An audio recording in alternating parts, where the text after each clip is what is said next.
सभी का इस वीडियो में स्वागत है। अपनी पिछली वीडियो में हमने द्विघात समीकरण का पूर्ण वर्ग विधि से हल करना सीखा। आज हम इस वीडियो में द्विघात समीकरण का हल द्विघाती सूत्र द्वारा solution of a quadratic equation by quadratic formula ज्ञात करना सीखेंगे। हम जानते हैं कि ये एक द्विघात समीकरण का सामान्य रूप है। इस समीकरण को पूर्ण वर्ग विधि से हल करने के लिए सबसे पहले हम x की घात 2 के गुणांक यानी कि कोएफिशिएंट को 1 बनाने के लिए समीकरण को a से विभाजित करेंगे। तब एक पूर्ण वर्ग बनाने के लिए x के गुणांक को 2 से विभाजित करते हैं तथा इसको 2 घात तक बढ़ाते हैं। प्राप्त हुए मान को समीकरण में जोड़ेंगे और घटाएंगे जिससे समीकरण संतुलित रहे। इसे समीकरण 2 से दर्शाते हैं। समीकरण 2 को हल करने पर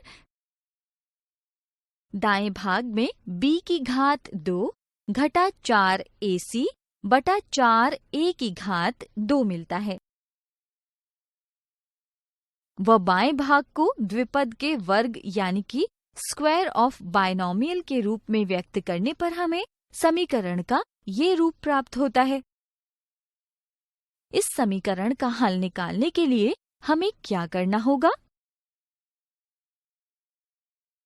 हम एक समीकरण का वर्गमूल यानी कि स्क्वायर रूट करते हैं और ध्यान रहे कि समीकरण के दाएं तरफ धनात्मक व ऋणात्मक का चिन्ह लगाते हैं,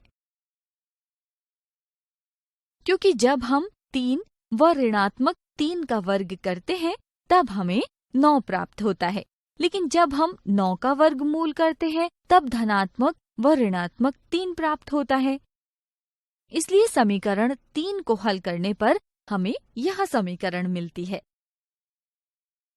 अब चर x को बाईं ओर रखते हुए अचर पद b बटा 2a को दाएं पक्ष की ओर ले जाते हैं।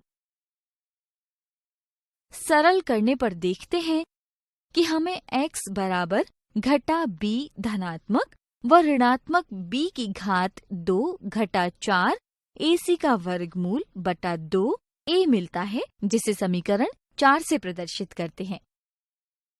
यदि b की घात 2 घटा 4 ac बड़ा व बराबर 0 के हैं तो इससे द्विघात समीकरण ax की घात 2 जमा bx जमा c बराबर 0 के 2 वास्तविक मूल रियल रूट्स प्राप्त होते हैं। और यदि b की घात 2 घटा 4 ac छोटा व बराबर 0 है तो वास्तविक मूल प्राप्त नहीं होते हैं। अतः किसी द्विघात समीकरण के मूल ज्ञात करने के लिए हम इस सूत्र का प्रयोग कर सकते हैं, जिसे द्विघाती सूत्र यानी कि क्वाड्रेटिक फॉर्मूला कहा जाता है। क्या आप बता सकते हैं कि कौन से भारतीय गणितज्ञ ने द्विघाती सूत्र ढूंढने की कामयाब कोशिश की थी? गणितज्ञ श्रीधराचार्य द्वारा द्विघात समीकरण को हल किया गया, जिसे द्विघाती सूत्र या श्रीधराचार्य सूत्र कहते हैं। इस वीडियो में आज हमने द्विघाती सूत्र द्वारा द्विघात समीकरण का हल निकालना सीखा। अगली वीडियो में हम इससे संबंधित उदाहरण देखेंगे।